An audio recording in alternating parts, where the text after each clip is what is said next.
कहीं भी हम देखें तो हमें पास्ट के अपने पेनफुल जितनी भी हमारे नेतृत्व हमें वही याद आती है और इसलिए हम ज्यादा दुखी होते हैं। और जब हम दुखी होते हैं तो वो ऑटोमेटिक पास्ट वाली बातें हमें याद आती है। इन दोनों का आपस में गहरा कंसर्न है।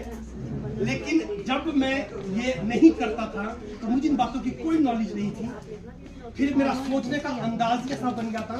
अगर जैसे बताया जाता है, अच्छा जैसे कहते भी है कि अगर हमने दिन की अच्छी शुरुआत करनी है, जैसे ही हमारी नींद खुलती है तो हमारा जो पहला थॉट है वो परमात्मा का आना चाहिए। बट जब आदमी दुखी हो तो कहां से परमात्मा याद आएंगे? और दुख का सबसे बड़ा थॉट वही क्लिक करेगा। जितना मर्जी जोर लगा लो, जितनी मर्जी कोशिश कर लो, ये धीरे धीरे हमारी हैबिट बन जाती है। तो मैं भी उसी में से एक था। नींद खुली, दुख याद आए और सुबह सुबह मैं सिर पे 100 किलो की टोकरी ले लेता था। वो इतना हैवी, इतना टफ सोचता था कि मेरे दिन के लिए मेरे पास एनर्जी नहीं बचती थी, क्योंकि मेरी पूरी की पूरी एनर्जी जो है उस टफी से चल जाती थी, वेस्ट। और ये व्यापार, सिर्फ इस व्यापार ने, रियलिटी में बता रहा हूँ, मुझे पैसा ही नहीं दिया, मुझे एक नए व्यक्तित्व का विकास, मैं समझता हूँ कि मेरा एक नया जन्म हुआ। और जिस तरह की मेरी आज विचारधारा है और कंप्लीट मैंने अपने आप को परिवर्तन किया, कंप्लीट।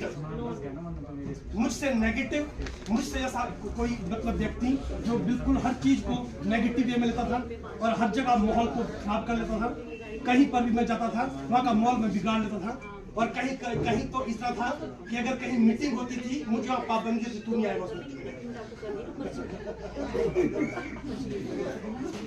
आज मैं कहीं भी जाता हूँ तो ये कहते हैं कि अगर आप आएंगे तो मीटिंग सफल होगी, हम सब मीटिंग किया करेंगे अगर आप आए। मेरे परिवर्तन और जो प्रेजेंट होता है, प्रेजेंट में टेंशन रहती है, अतीत चिंता से भरा रहता है।